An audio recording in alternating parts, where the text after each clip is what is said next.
And welcome to my channel, Heart's Content Farmhouse, a channel that has become sort of a soap making channel, and today that is what I'm going to be making. Today we are going to be making together olive oil soap, otherwise known as Castile soap. This is a cold process soap that basically just has two ingredients, olive oil and lye. Now, if you're familiar with soap making, you know that olive oil gives you a really moisturizing bar. Since it's a liquid oil, it sometimes gives you a little bit of a softer bar. But when you're making Castile soap, it actually behaves, I don't want to say differently, but a Castile soap bar isn't really what you would expect. It's not a soft bar, and it actually dries very white and hard, almost like a coconut oil soap. Now, one thing to keep in mind is you need to make this months before you want to use it, because to get to that hard white bar, it takes a really long cure time. In fact, even just to wait to cut it out, you're going to want to wait at least 2 days before you have a bar that's going to cut without leaving marks when you cut it because it's so soft. I have to say this isn't my favorite soap I've ever used. It has really small bubbles, and I like really big bubbles like what I get in my normal cold process soap recipe with castor oil. But I do think it would be a really interesting recipe to experiment with. Add a little bit of one oil to try to get some of those bigger bubbles. And it was sort of fun to make because it was just pouring out one oil. It behaved a little bit differently. And I added orange oil to it, which made it feel like sort of a fun tropical soap. That sounds kind of dumb. Anyway, so this is the third batch that I've made of this exact recipe. I typically like to go through them a few times. And I did it yesterday, and it's still just a little tiny bit soft, so not quite ready to cut out. But I will show you the lather from some of the previous batches that I've made and how it looks when it's cut. And now let's go ahead and get started making a batch of our very own. So like I said, the ingredients for this soap are very limited. We're just gonna do olive oil as our one and only oil. So 100% olive oil recipe. I did 40 ounces in this batch, and that filled up this mold and gave me a few extra bars. So if you want to just fill a 10-inch mold, you would want to reduce this by about 80% of the full recipe. And I will calculate that and put that for you in the description, so you don't have to go do it on a lye calculator. And then I calculated this to 5% superfat. So it is 40 ounces of oil and 5.15 ounces of lye. As always, we need to measure all our ingredients separately. So we're going to measure our water. I did 12.5 ounces of water, 5.15 ounces of lye, and then measure out the 40 ounces of olive oil.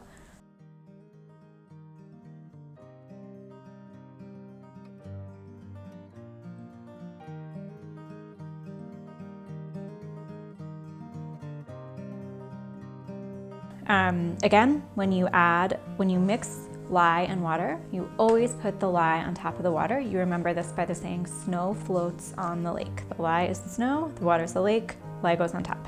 Mix it up. I use a butter knife. A lot of times people say that's not a good idea because it will mess up my silverware. I haven't really had a problem. And I just want to make sure that you get the lye that's at the very bottom mixed in so that it fully dissolves.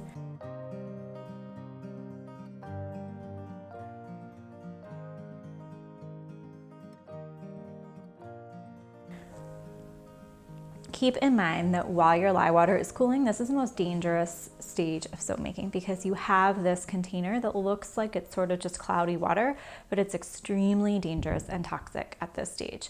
So make sure you either label it or put it out of reach, or do this at a time that no one else is home. Make sure any little kids, little pets running around can't knock it over. Now, obviously this is a liquid oil. We don't need to melt it, but we do still need to heat it up. The reason for that is we want our oil and our lye water at around the same temperature. And so I want this oil to get up to about 120 degrees just so that I can let it cool down.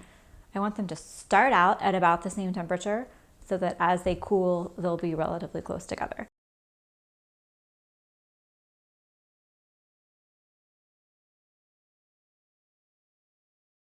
We've come back, our lye water is cool. Our oils are cool. They're both at around 110 degrees, which I'm perfectly happy with. And now we are going to stick blend this to trace. If this is your first time making Castile soap, you will notice that it is a lot slower to come to trace than any other soap recipes you've tried because it's just a liquid. There's no solid oils. The good thing about this is it's very difficult to reach a false trace, which is when you think it's starting to solidify, but what's happening is your oils are cooling and the soap has not come to trace. That won't happen with this recipe. When it hits trace, you'll be 100% sure that it actually has traced.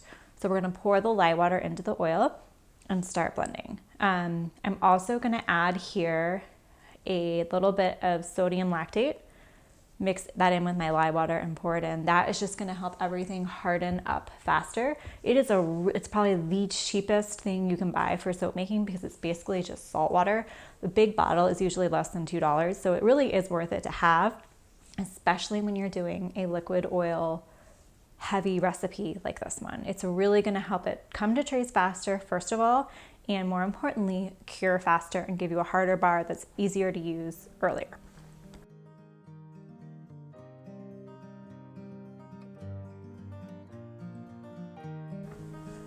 So I'm gonna pour in my sodium lactate, start blending. This is taking about 3 minutes, I would say, and I typically will blend for a minute and then let my stick blender rest, stir by hand, turn the motor back on, and keep blending.